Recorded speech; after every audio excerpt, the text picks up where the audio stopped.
Aussi, il y a des présentations. Alors, bonjour à tous. Mon nom est Carole Saint-Denis. Je suis la directrice générale de la table régionale de concertation des aînés de Laval. Je vous souhaite la bienvenue et je vous remercie d'être présent en aussi grand nombre à cette rencontre d'information et de présentation du bureau de projet pour personnes aînées en situation de vulnérabilité, donc une cellule de travail de la PRDS. Alors, c'est une invitation de la table qui fait suite à une rencontre avec nos membres où on a présenté quelques sujets de futures rencontres de présentation comme ça ou d'information. Et parmi les sujets choisis, il y avait justement cet intérêt de connaître la cellule de travail du bureau de projet pour aînés en situation de vulnérabilité. Alors, c'est ce qu'on fait aujourd'hui. Puis on a élargi l'invitation aux membres du comité de pilotage de la PRDS. On trouvait ça important quand même de les faire participer à cette rencontre-là afin d'avoir de l'information et d'être en mesure de connaître aussi de quoi il s'agit et de la partager, cette info-là. Comme ça, vous serez en mesure d'en parler en toute connaissance de cause. Alors, cet enregistrement sera également disponible par la suite sur la chaîne YouTube de la table régionale de concertation des aînés et la présentation visuelle, elle sera accessible aussi sur demande, donc vous pourrez m'écrire ou écrire à Corinne qui se fera un plaisir de vous la partager et moi de même. Alors, sans plus tarder, je vais laisser la parole à celle qui va vous alimenter en contenu pour la prochaine heure et demie. C'est une personne qui est quand même bien connue du milieu communautaire aîné. Elle y a œuvré pendant plusieurs années et c'est la coordonnatrice du bureau de projet pour aînés en situation de vulnérabilité. Alors, Corinne Favier, je te laisse la parole et bienvenue. Merci d'être là, Corinne, pour cette présentation. Merci. Bonjour à tous. Il y a plusieurs visages que je reconnais. Alors, ça me fait plaisir de vous revoir tous aujourd'hui. L'objectif aujourd'hui va être, comme l'expliquait Carole, de vous présenter le bureau de projet. Je vais en faire une. Il y a un téléphone qui est ouvert.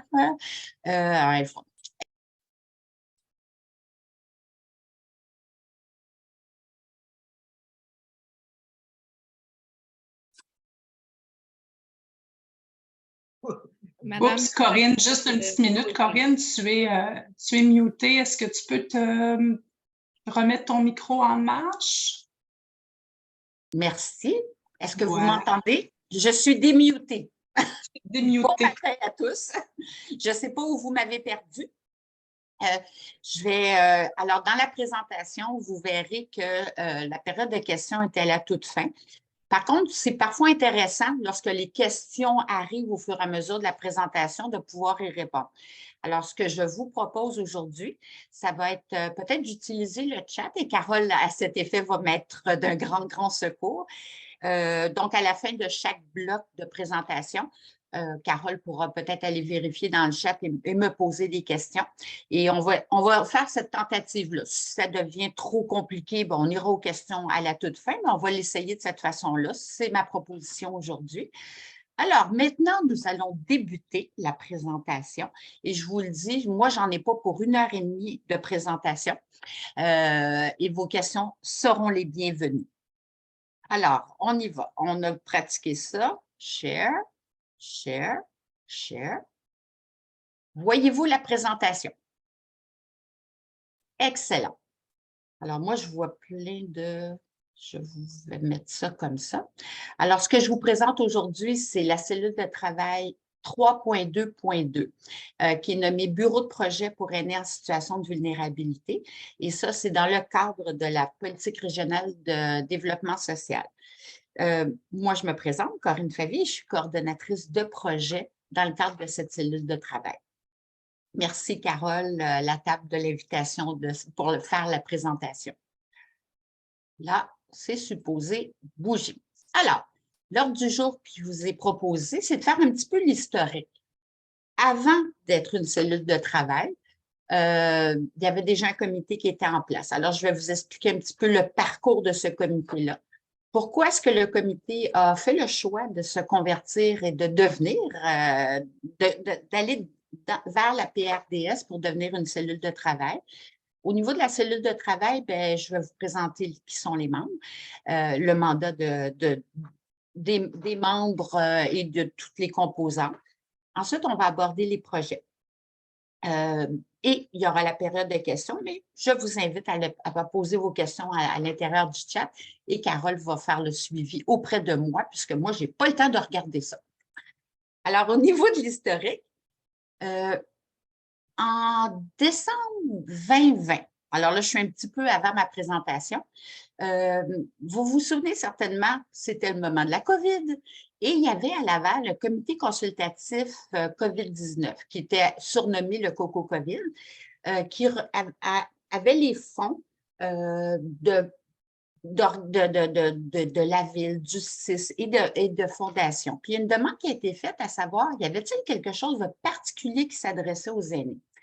Effectivement, d'une façon transversale, il y avait des petites choses qui avaient été entamées, mais rien n'avait été vraiment mis en place. Alors, en janvier 2021, il y a la mise en place de ce qui a été appelé le comité aviseur, qui réunissait des organismes et des têtes de réseau, donc des organismes qui regroupaient généralement certains réseaux avec certains mandats particuliers.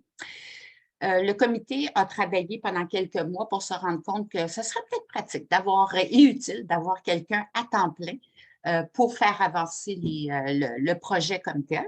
Et je vais vous décrire un petit peu les mandats. Ce mandat-là a été renouvelé après une année et en octobre, le 30 octobre 2022, c'est là qu'il y a une demande qui a été faite au niveau de la PRDS pour se transformer en cellule de travail. Et cette demande a été acceptée et débute en mars 2023. Est-ce qu'il y a des questions jusque-là ou tout va bien, vous suivez, c'est clair? Ça va, Carole? C'est beau, il n'y a pas de problème. D'accord. Alors, pourquoi la PRDS? Le comité aviseur, au départ, c'est déjà un collectif de partenaires qui est mobilisé. La première année, elle a beaucoup servi à établir la gouvernance. Sur le terrain, il y a des trous de service qui ont été déjà identifiés. Comment ça s'est fait? Ça a été beaucoup en parlant un peu à droite et à gauche à tout le monde, à beaucoup de gens, peut-être pas tout le monde, mais à beaucoup de gens. Et c'est là qu'il y a comme déjà un inventaire de trous de service qui a été fait. Il y a une coordonnatrice de projet, en l'occurrence moi, qui est déjà à l'œuvre. Et les projets porteurs, parmi tous les projets, il y en avait tous les trous de service, il y en avait 30-35.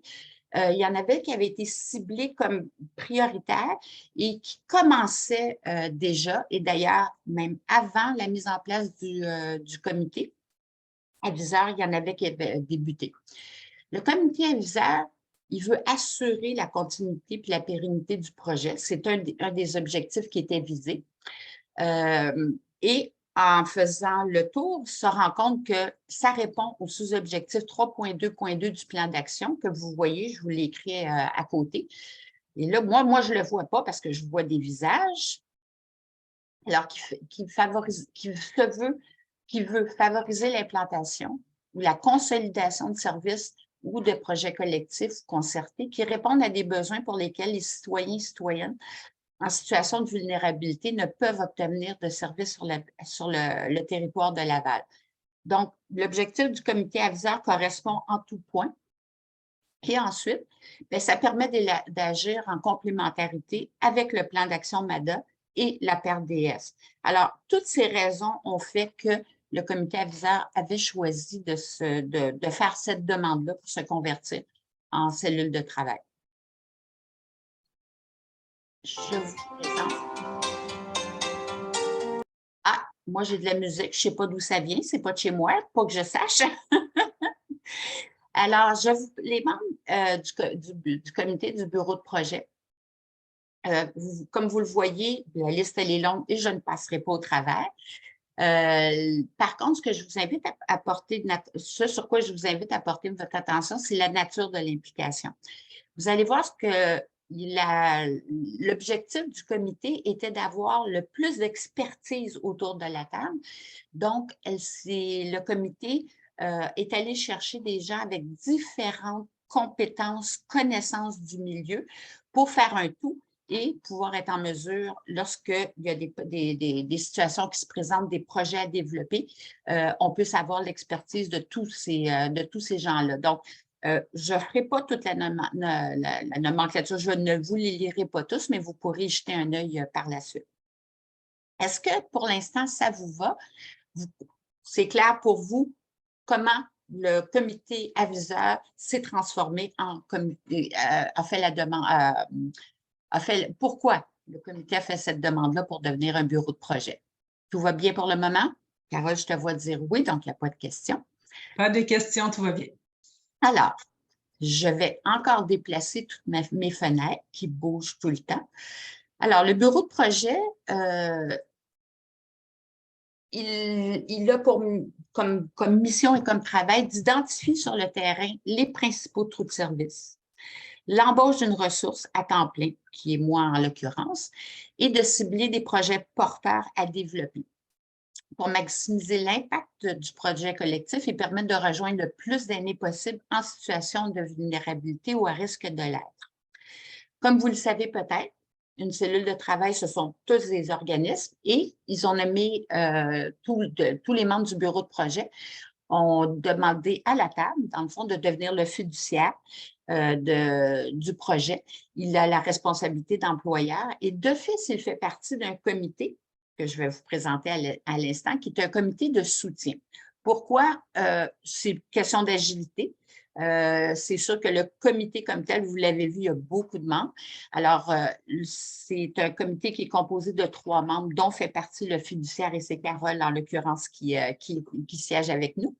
Et c'est en soutien auprès de moi pour m'aider, entre autres, à l'organisation des rencontres du bureau de projet.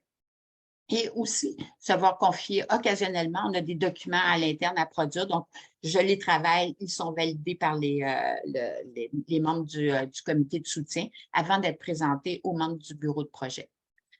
Mon travail à moi, en quoi ça consiste? En fait, je suis la coordonnatrice de projet et moi, j'accompagne les différents porteurs de projets. Puis vous allez le voir, c'est quelque chose qu'il faut vraiment garder en tête. Ce n'est pas moi qui dirige les projets. Moi, j'accompagne les porteurs de projets. Je vais vous les identifier dans la dernière section lorsqu'on va arriver au projet. Ils sont entièrement responsables de la réalisation de leur projet. Puis, quel genre d'accompagnement je fais? J'aide à organiser les rencontres. Je prépare les ordres du jour, les comptes rendus, je les soutiens pour la recherche de financement, s'il y a des documents à produire ou des appels, etc. Ou aller à faire de la recherche également, à savoir est-ce qu'il y a quelque chose qui existe à l'extérieur de la région de Laval qui pourrait être importé ici. Alors, moi, c'est vraiment de l'accompagnement, le travail comme moi, on m'a confié comme coordonnatrice de projet. Je dois aussi veiller à assurer la complémentarité puis la cohérence entre les actions. Pour maximiser l'impact, pour permettre de rejoindre le plus d'aînés possible qui correspond aux besoins qui sont ciblés par le projet en cours.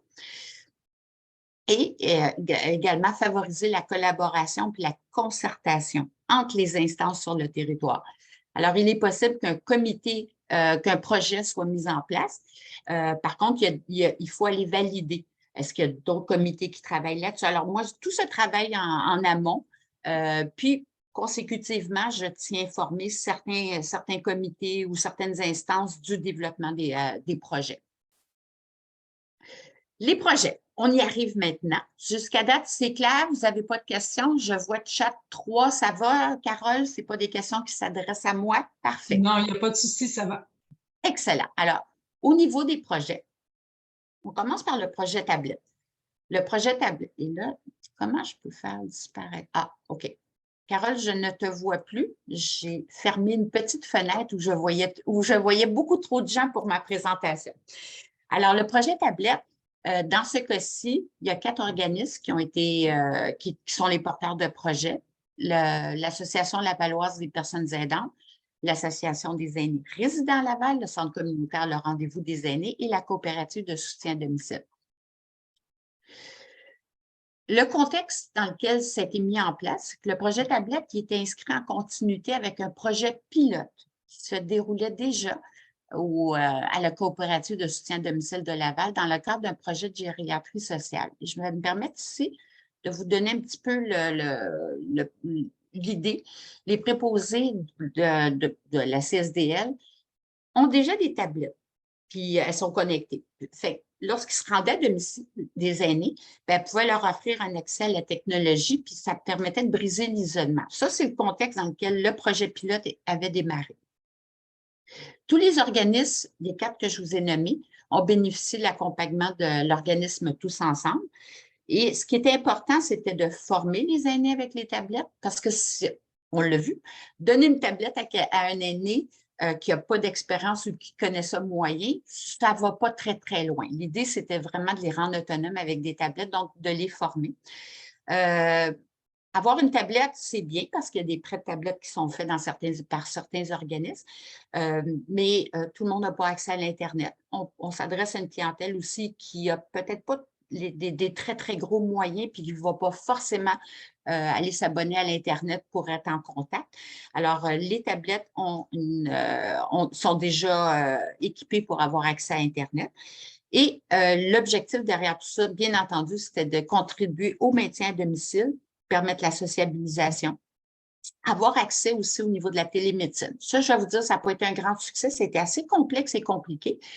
Mais disons que les tentatives ont été là pour être faites, pour avoir des rendez-vous de médecins, les prises de sang, etc., pour tout au moins montrer comment le faire. Ça aide aussi au niveau de la stimulation cognitive et il y avait des jeux qui étaient installés déjà sur les tablettes.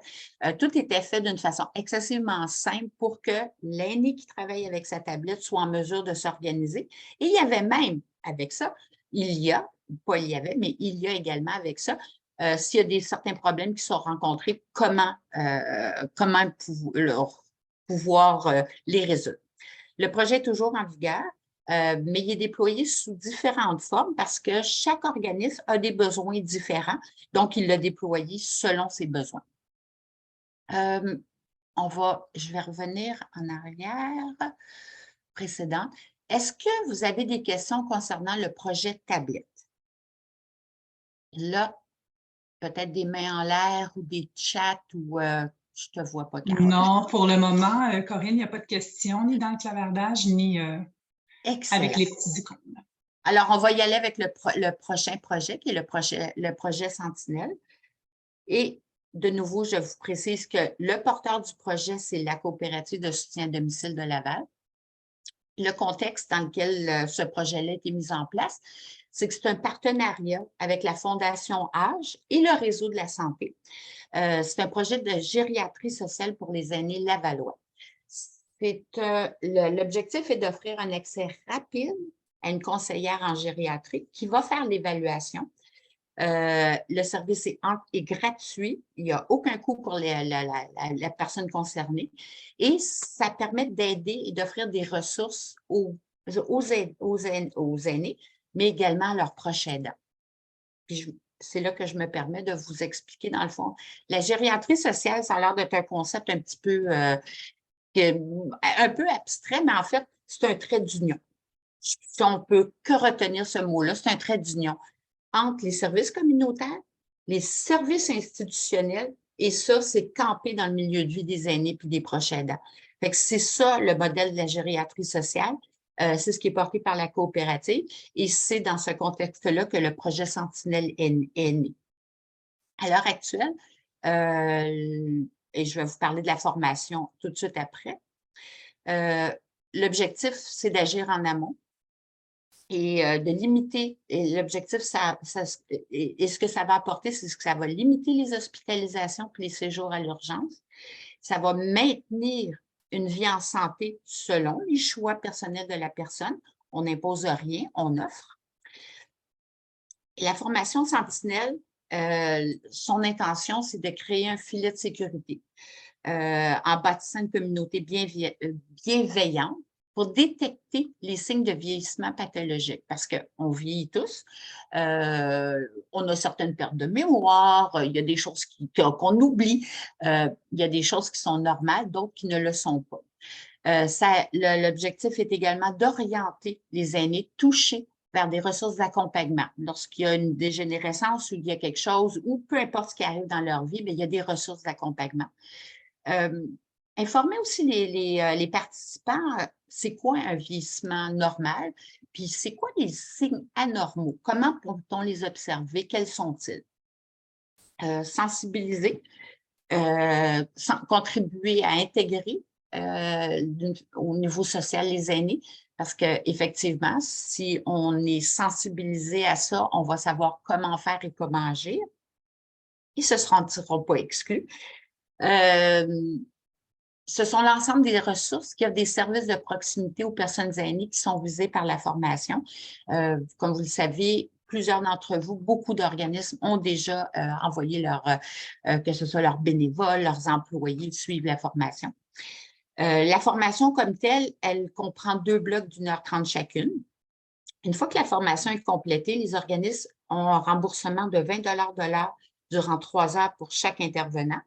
Les bénévoles, eux, reçoivent une carte cadeau d'une valeur de 20 puis qu'ils soient employés ou bénévoles, ils reçoivent une attestation puis une épinglette à l'effigie de la formation Sentinelle pour s'identifier. Le projet il est toujours en cours.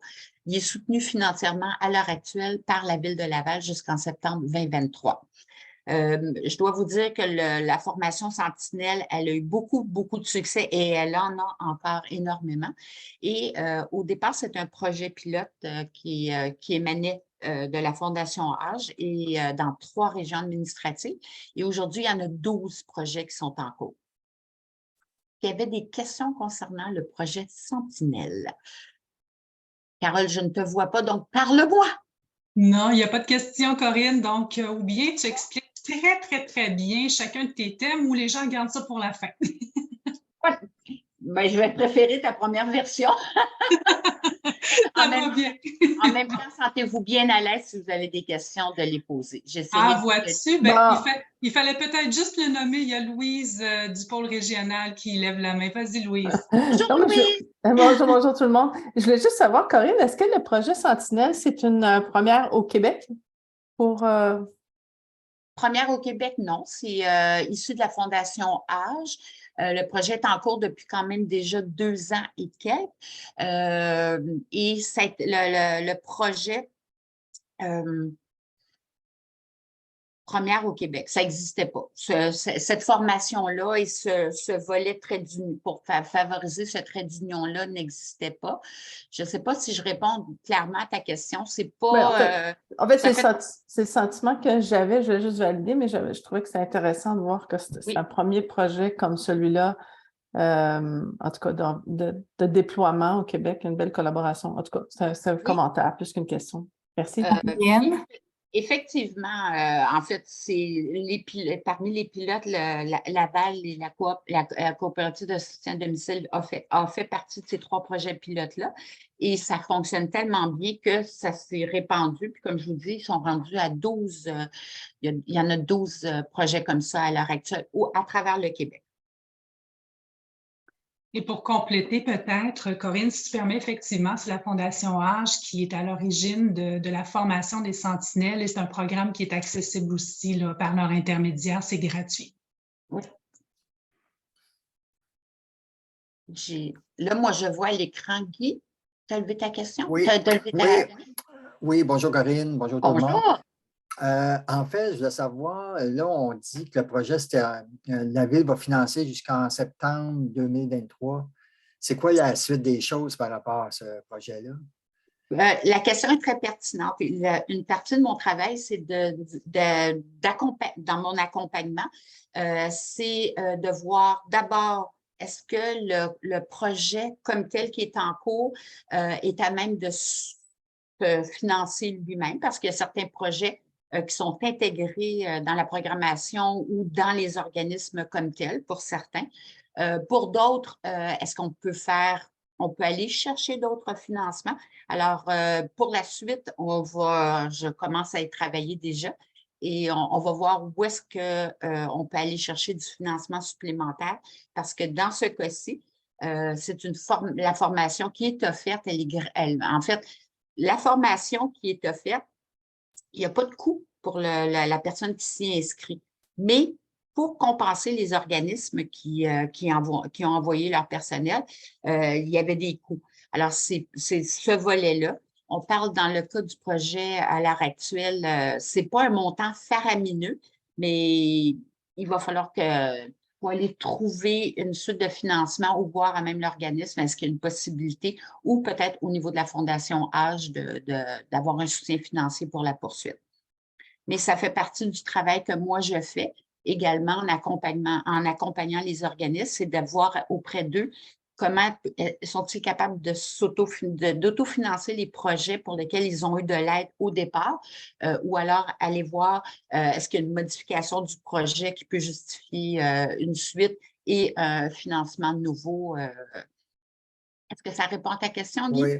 Ben, en fait, c'est ça. En fait, la contribution de la Ville là-dedans, c'est pour payer les employés qui suivent la formation. En Si fait, c'est ça. bien. C'est ça. OK. En fait, le montant qui a été demandé est pour rembourser, dans le fond, les organismes qui, dans le fond, libèrent leurs propres employés pendant 3 heures pour la durée de la formation, puis leurs bénévoles pour les cadeaux. Alors, c'est ce soutien-là, effectivement. OK. La formation qui est donnée, elle, par les navigatrices, elle n'est pas, il n'y a pas de financement. Ça, c'est à même l'organisme, c'est eux qui supportent ces frais-là. OK, merci. Et Corinne, je vais en profiter justement pour mentionner que si les gens n'ont pas eu l'occasion de regarder dans le clavardage, il y a eu 2 belles suggestions de liens pour aller prendre connaissance de la gériatrie sociale, donc des projets de la gériatrie, puis un reportage aussi présenté par Radio-Canada. Donc, vous pouvez aller copier-coller ces liens-là pour en prendre connaissance ultérieurement. Excellent. Alors, on va passer au projet suivant. Vous avez l'information également pour ceux qui auraient un intérêt au niveau de la gériatrie sociale. Il y a un numéro de téléphone au bas de l'écran, 450-972-1313. C'est le poste 247 et c'est vous arrivez directement à la coop. Le prochain projet, c'est le projet Revalorisation des dons et soutien aux populations en situation de vulnérabilité. Ce projet-là a été rebaptisé parce qu'au départ, il ne s'appelait pas comme ça. Le porteur du projet, et je reviens sur mon explication du départ, j'accompagne le porteur du projet, c'est le groupe d'entraide La Rosée. Le contexte. Alors, il y a des personnes aînées qui doivent déménager, que ce soit des raisons de santé vers un CHSLD. Ça peut être un espace de vie plus petit dont ils ont besoin, malheureusement, à cause d'une fin de vie. Puis, il y a la possibilité de recueillir le mobilier et l'offrir à des populations en situation de vulnérabilité. Le projet, l'objectif, ce qu'il veut permettre, c'est de donner une seconde vie au mobilier, aider des personnes en situation de vulnérabilité, permettre l'intégration de nouveaux arrivants et éviter de remplir les sites d'enfouissement en donnant justement cette seconde vie aux objets. Je vous donne les grandes lignes du projet parce que c'est beaucoup plus large, mais ce sont vraiment les grandes lignes du projet.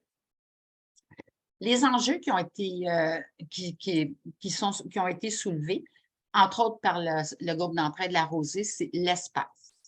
L'espace pour recevoir, parce qu'on n'a aucune idée de la quantité que ce soit du mobilier, du linge, de la vaisselle, tout ce que vous pouvez imaginer, ce qu'ils peuvent recevoir eux.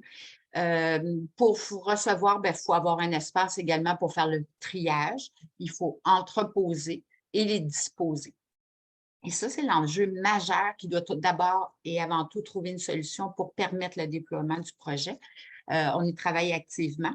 Et le projet comme tel, il est fait aussi en collaboration parce que l'idée du départ était d'aider la clientèle du Carrefour d'Interculture de Laval.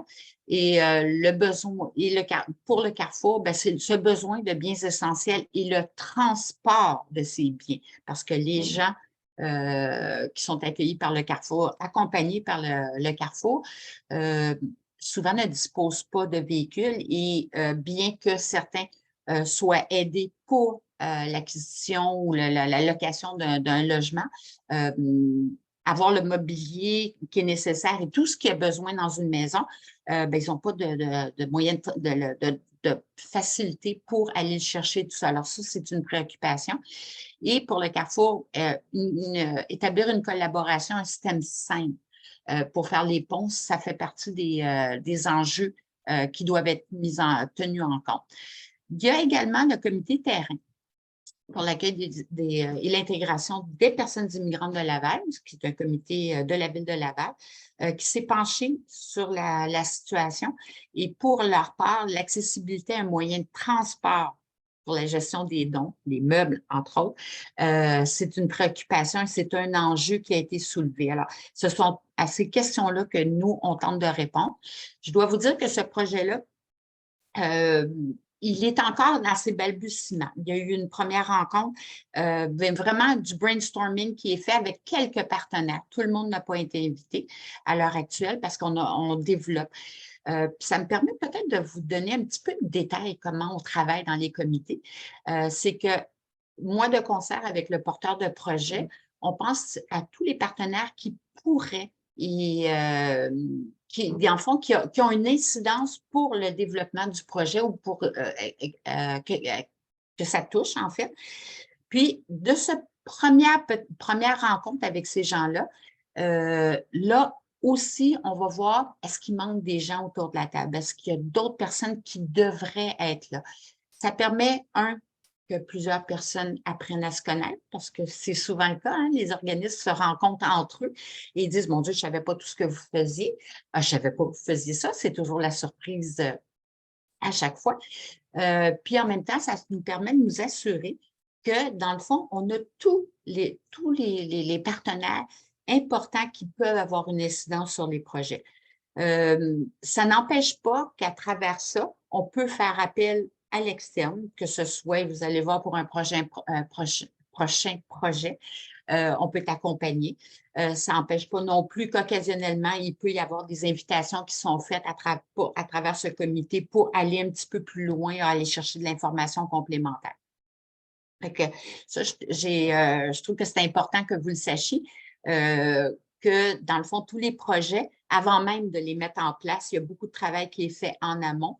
Et avant de réunir des gens pour créer des comités qui travaillent sur ces projets-là, il y a beaucoup de travail de réflexion qui est fait avant. Ce projet-là, il y a eu une rencontre en petits groupes. Il y en aura une deuxième parce qu'on a soulevé plusieurs problématiques et on pense qu'il y aura peut-être d'autres gens qui devraient être impliqués. Donc, on se permet d'avoir une seconde rencontre. Tout le travail que moi, je fais en accompagnement, c'est, entre autres, je vous l'ai expliqué tout à l'heure, ça va être de faire des suggestions de partenaires, contacter ces partenaires-là, valider est-ce que quelque chose est déjà fait en ce sens à Laval ou à l'extérieur, apporter l'information aux porteurs du projet, le partager auprès des membres et de voir auprès d'eux comment on peut faire avancer le projet, les défis qu'on peut rencontrer. Est-ce que concernant ce projet-là, y avait-il des questions ou c'est assez clair? Carole, je ne te vois toujours pas. Il n'y a pas de... Je suis dans l'ombre et pourtant, je suis là. Pas de main levée et pas de questions dans le clavardage. Excellent. Une main levée, il y a Julie de la part.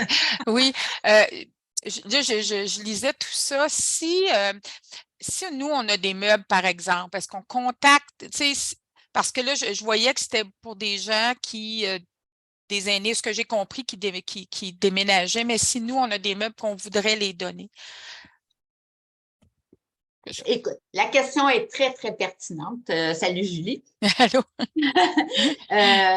En fait, le problème à l'heure actuelle, c'est qu'il y en a. Le problème, ce n'est pas les intrants, c'est-à-dire les meubles et tout ça. Il y en a. Le problème, c'est de pouvoir avoir des espaces pour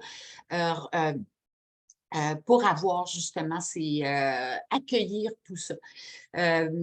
Au niveau de l'Est de l'Ouest, pardon, on a le groupe d'entraide de la Rosée.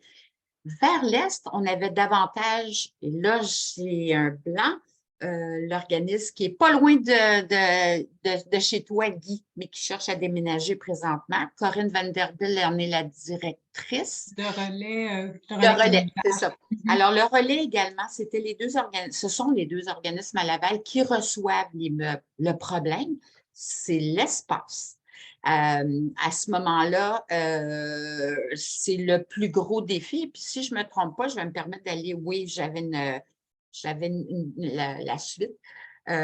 Certaines pistes de solutions, des partenariats potentiels, des opportunités aussi. On est toujours dans la réflexion avec certaines suggestions qui ont été faites. Alors, pour répondre à ta question, ça peut être de communiquer directement. Ça peut être avec le relais, mais je sais qu'ils sont en déménagement.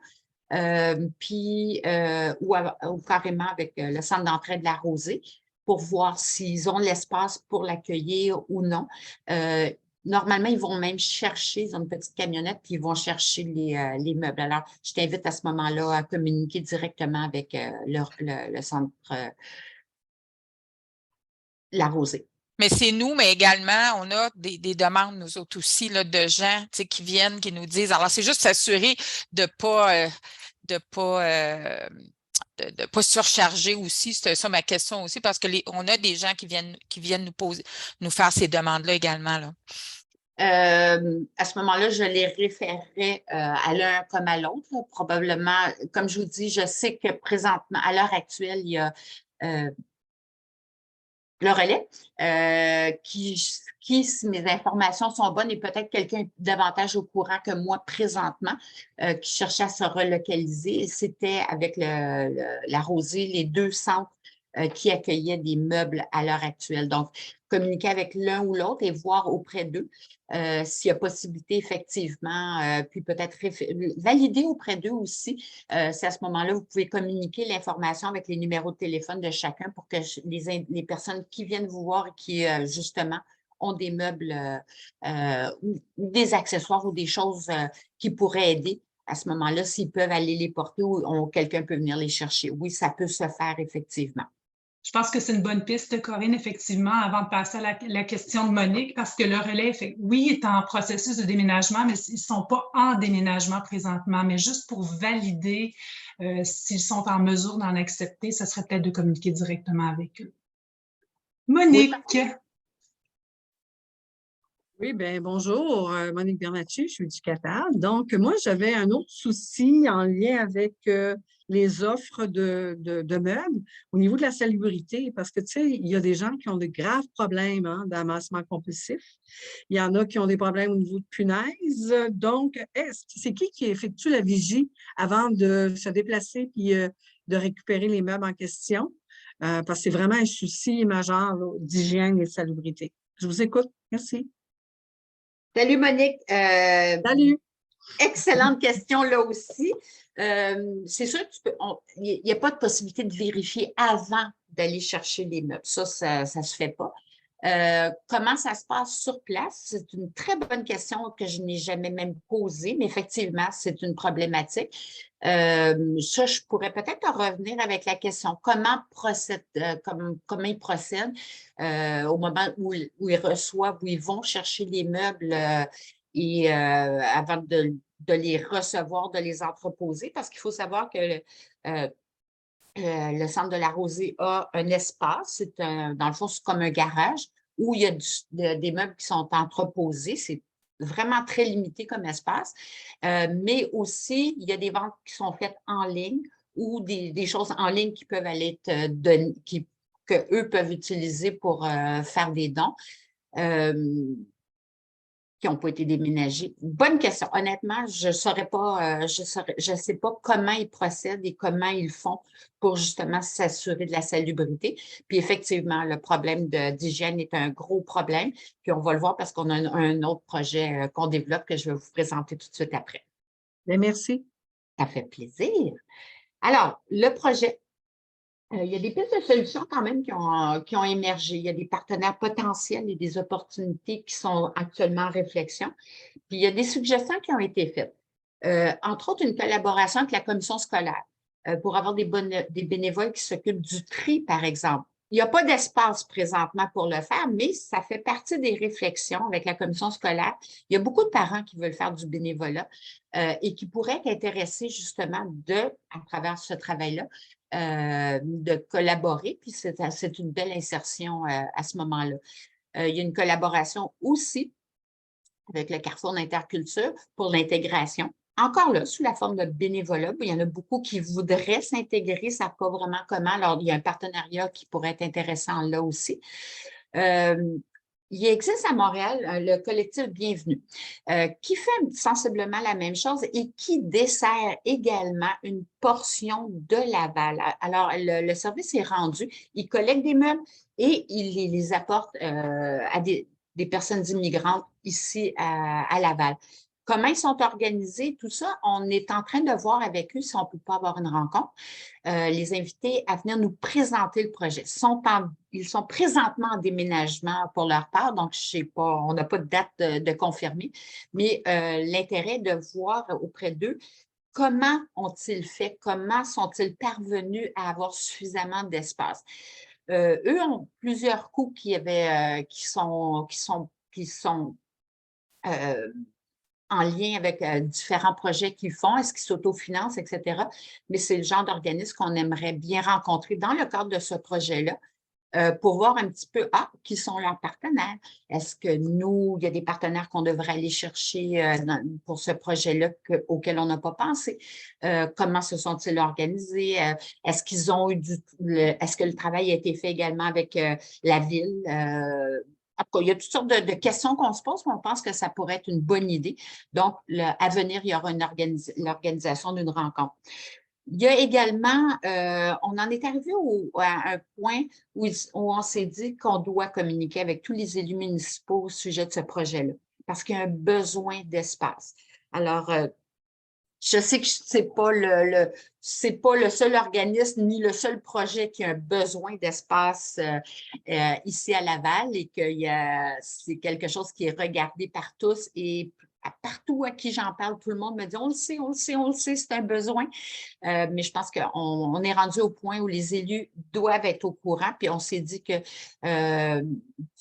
pas probablement. On va écrire une lettre pour les aviser, qu'ils sachent d'abord qu'il y a un projet en cours, mais que le premier frein à ce projet, c'est l'espace qui est requis. Si vous avez des idées, si vous avez des suggestions, on est même à penser que peut-être que le privé aura envie de faire un don et offrir un espace. Vraiment, on est à la recherche d'espace et c'est la base qui va nous permettre de poursuivre au niveau de ce projet-là. Sans l'espace, on ne peut pas se permettre de recevoir et d'accumuler parce qu'il n'y aura pas assez d'espace pour redistribuer ensuite aux populations vulnérables. Oh, je suis allée un petit peu trop vite. Bon, j'ai perdu mon... Non, arrêtez. Précédent. Est-ce que vous avez des questions concernant ce projet-là? Carole, es-tu toujours là? Oui, pas de questions, Corinne. Pas de questions, tout est clair, excellent. Alors, on va passer au projet, qui est le projet Navette Template. Là, j'ai vu que Julie était là, alors tu me corrigeras si je fais des erreurs. Alors, le porteur, c'est l'Association pour aînés résidents Laval, plus connue sous le nom de l'APAV. Je répète, j'accompagne le porteur de projet pour ce projet-là. L'enjeu qui avait été déterminé au départ, c'est qu'il y a peu d'épiceries à proximité, puis celles qui le sont, c'est des prix très élevés. Alors, le territoire qui est desservi par l'APAV, c'est l'est de Laval, du Vernier, Saint-François, Saint-Vincent-de-Paul. Le projet Navette Template, c'est un pilote à l'heure actuelle qui est initié par l'APAV. Il vise à être en amont du dépannage alimentaire. Il offre d'avoir accès aux épiceries économiques à coût modique au choix de la personne parce qu'il y en a une épicerie qui est plus de proximité, mais qui est beaucoup plus dispendieuse. Répondre aux besoins des personnes autonomes de 50 ans et plus, mais qui ne possèdent pas de véhicule. Et de permettre de créer des liens, repérer des problématiques, faire le relais aux ressources dédiées selon le cas. On parle de ça, vous allez comprendre pourquoi après on repère des problématiques. Je vais aller à la présentation suivante. Le service, ce qu'il comprend, c'est le transport entre le domicile et l'épicerie, un arrêt à l'institution bancaire de la personne, à une épicerie économique selon. Pourquoi il est précisé selon l'horaire? Parce qu'il y a, et je vais vous l'expliquer encore là, un petit peu plus tard, il y a le matin et l'après-midi qui ne sont pas forcément les mêmes épiceries. Il y a un arrêt au magasin du dollar et le transport de retour vers le domicile. Et s'il y a lieu, ça peut rentrer les lamplettes à l'intérieur si c'est requis. Le service, il est offert avec un véhicule de type minivan, 4 jours semaine. Le service est avant-midi et après-midi. C'est là qu'il y avait une distinction parce que l'un va, ça peut aller à une épicerie ou à une autre, dépendant de si c'est le matin ou l'après-midi. Comme c'est une minivan, il y a 2 personnes en avant et 4 en arrière qui sont les bénéficiaires, les 2 étant le chauffeur, la chauffeur, qui est toujours accompagnée avec quelqu'un.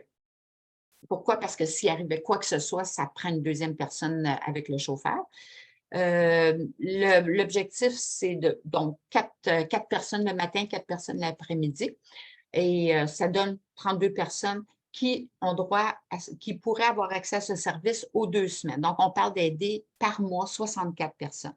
Ce projet-là, au départ, on a tenté de le travailler également avec d'autres centres qui sont autour, qui, pour l'instant, comme plusieurs d'entre vous, vivaient des problèmes de personnel.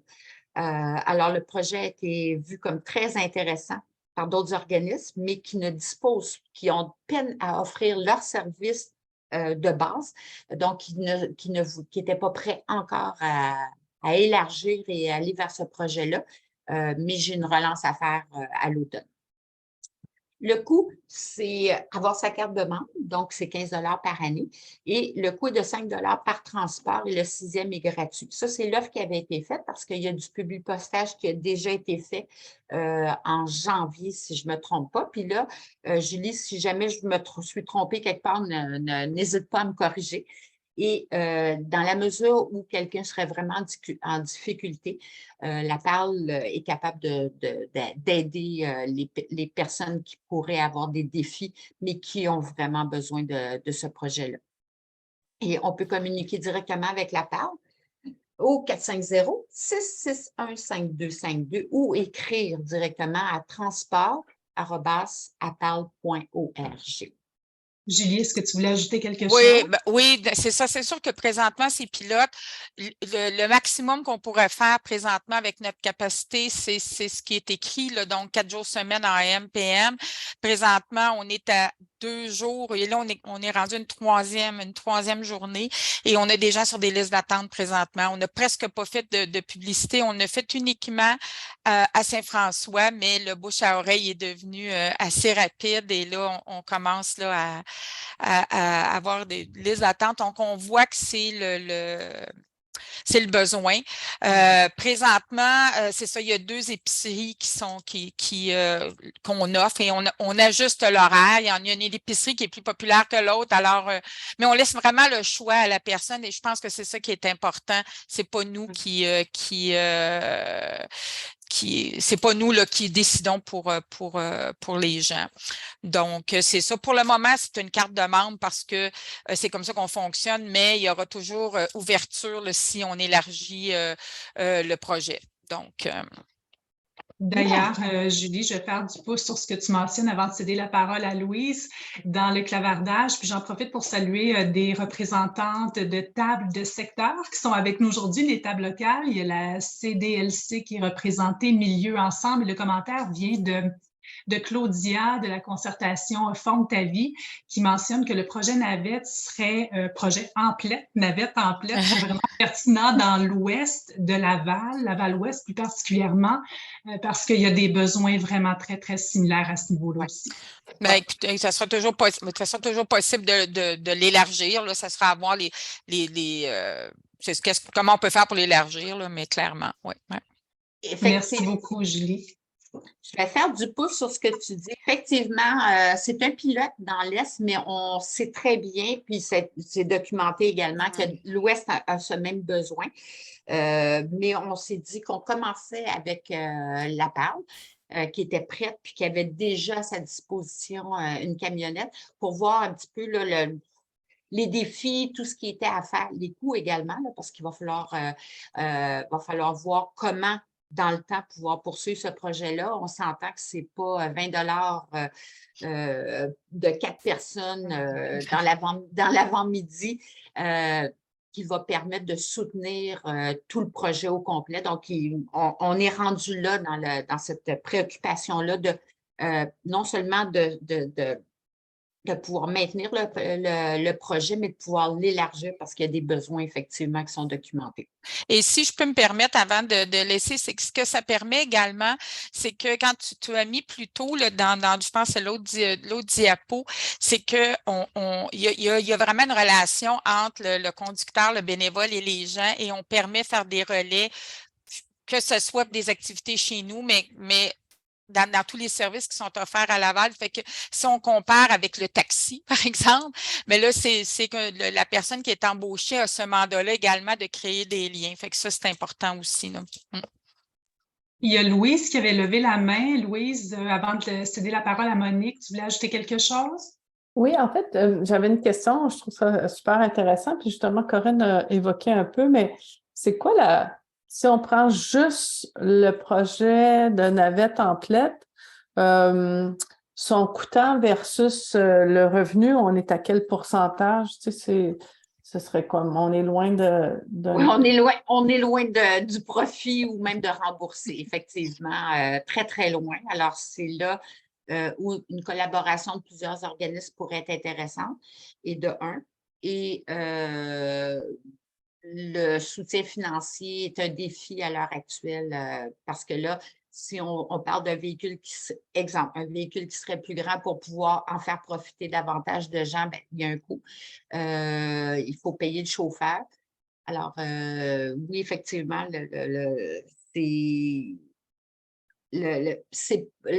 l'objectif du projet, c'est pas s'autosuffire par les revenus qui vont arriver des aînés qui seront aidés, mais c'est trouver un moyen de soutenir ce projet-là avec des fonds extérieurs.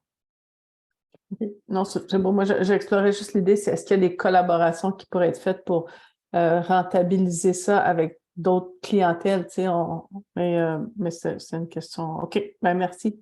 Écoute, le volet une cellule de travail, dans le cas présent, on parle d'aînés en situation de vulnérabilité, mais les cellules de travail sont également transversales. Donc, pour répondre à ta question, Louise, oui, ça pourrait être effectivement, est-ce qu'il y a un élargissement qui est possible?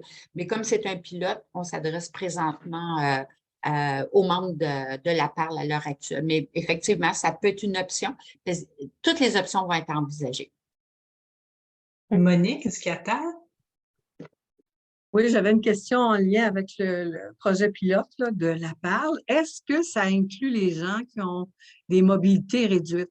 Parce que le véhicule n'étant pas adapté pour des personnes avec mobilité réduite, je pose la question à Julie. Pour le moment, c'est vraiment des gens qui sont autonomes ou une très, très, très légère perte, qui a des enjeux, des petits enjeux, mais vraiment, parce que notre véhicule n'est pas adapté pour le moment, c'est sûr. Excellent. Puis j'avais à vous poser une question aussi. Il n'y a pas de projet pilote en lien pour briser l'isolement au niveau des gens, parce qu'au niveau du transport vers certains centres communautaires, c'est vraiment pas facile. Les gens, des fois, sont obligés de changer d'autobus ou le transport est tellement long que ça prend 1 heure, 1 heure et demie se rendre, 1 heure et demie repartir. Donc, moi, je peux vous dire qu'on est en train de monter là, présentement un pilote au niveau du CATAD, puis j'aimerais ça en parler aux gens, que ce soit Corinne ou les gens du comité. Donc, on est en train de mettre quelque chose en place parce qu'on sentait qu'il y avait un énorme besoin, puis il n'y a personne qui bougeait là-dessus.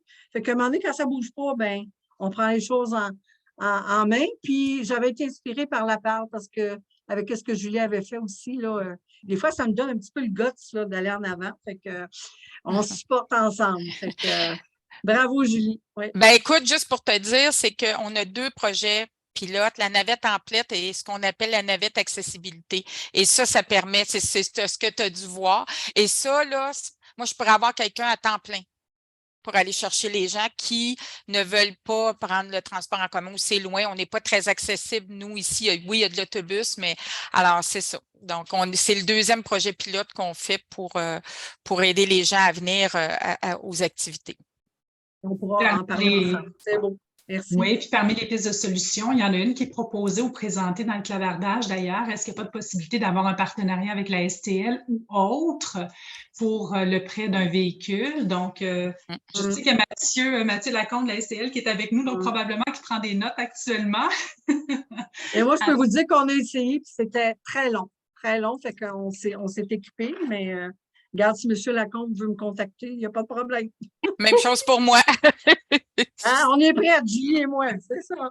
Bon, Mathieu, vous allez avoir une communication certainement de moi, puisque je suis en support aux organismes qui pilotent les projets, pour aller voir s'il y a quelque chose qui peut être fait et quelles sont les démarches qui pourraient être faites à ce moment-là.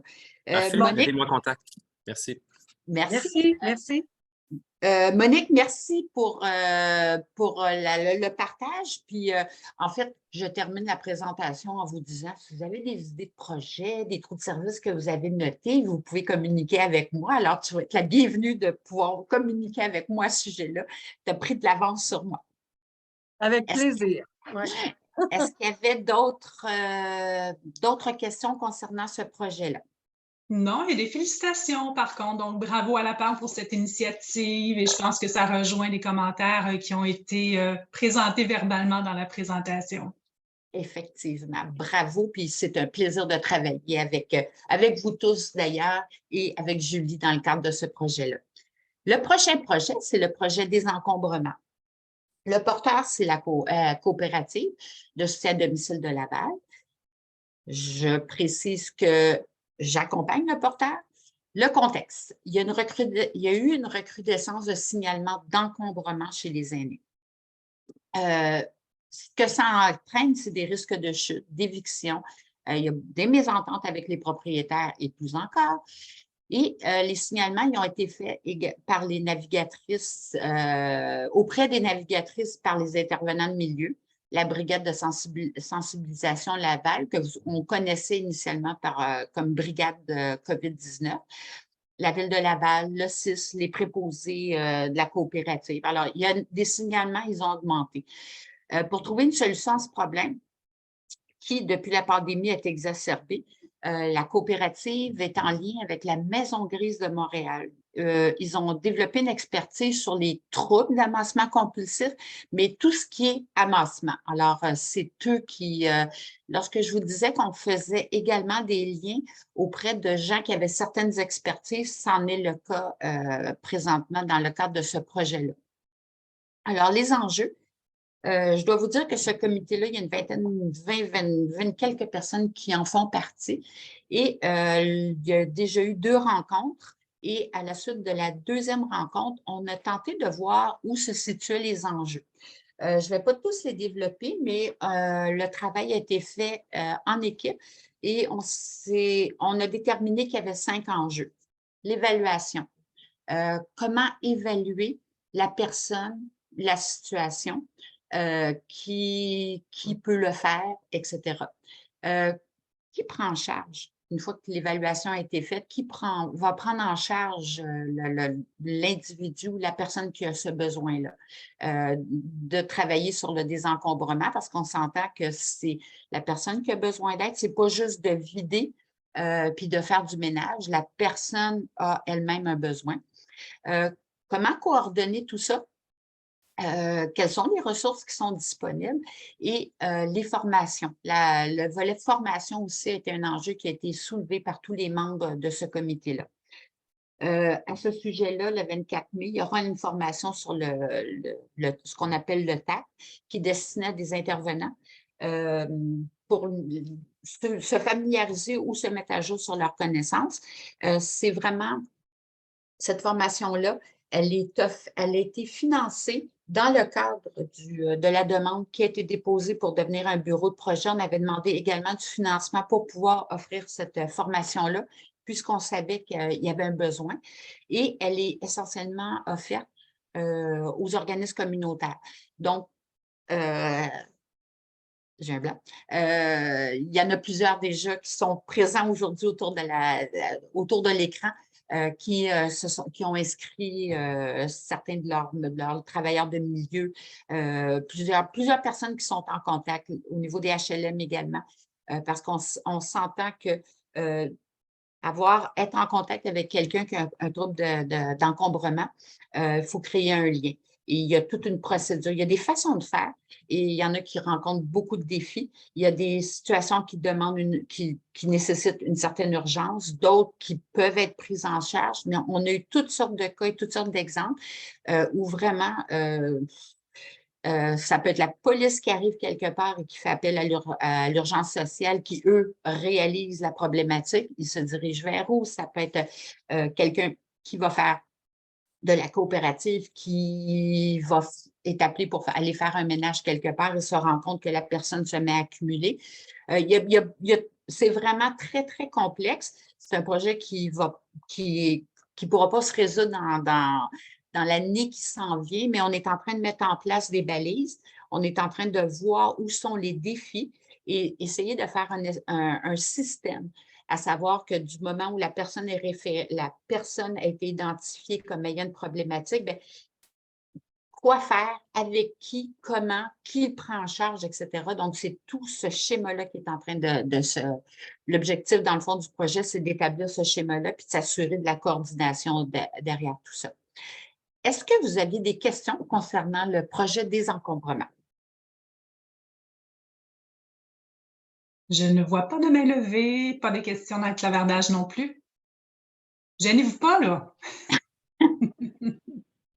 Autant que faire se peut, je tente de répondre. Puis si je ne peux pas y répondre, je réalise que dans la salle, il y a plein de gens qui connaissent ça aussi ou qui font partie des comités qui peuvent y répondre. J'ai entendu la voix de Guy. Guy. Oui. En fait, je voulais savoir comment on peut s'inscrire et à qui on s'adresse pour ça, là, pour s'inscrire à la formation du 24 mai. La formation, initialement, elle est offerte. Je pense, Guy, d'ailleurs, chez toi, il y a quelqu'un déjà chez toi qui est Virginie, oui. Virginie, oui, je pense qu'elle était inscrite. Fait que c'est auprès de moi que j'ai envoyé le courriel.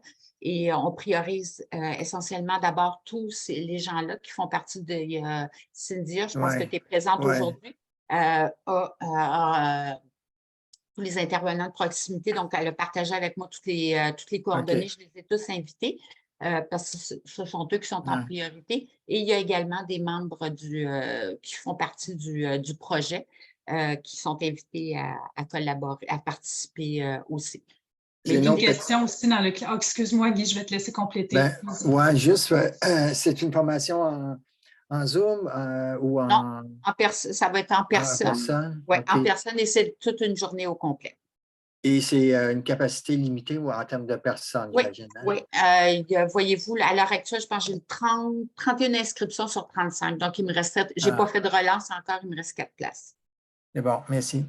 Bienvenue. Il y avait d'ailleurs une question concernant de l'information sur cette formation-là. Donc, peut-être Brigitte qui pose la question dans le clavardage, entrer en communication avec Corinne qui pourra valider s'il y a des possibilités d'inscription à la formation par la suite. Oui, avec grand plaisir, effectivement. Puis vous allez avoir mes coordonnées à la fin de la présentation. Est-ce que ça complète pour le projet? Il semble que oui. Ah! Écoute, on arrive presque à la fin. En fait, on arrive à notre période de questions. Si vous en avez d'autres, c'est le temps de les poser. Et moi, ce que je vous invite, c'est que et ça répond un petit peu à Monique, si vous avez identifié des trous de service puis que vous pensez à des solutions ou aimeriez vous pencher là-dessus et être soutenu là-dedans, bien, ça va me faire plaisir de vous aider. Vous pouvez me contacter, puis la présentation comme le disait Carole, va être disponible. Donc, vous aurez mes coordonnées à ce moment-là de disponibles. Et pour ma part, ça termine la présentation.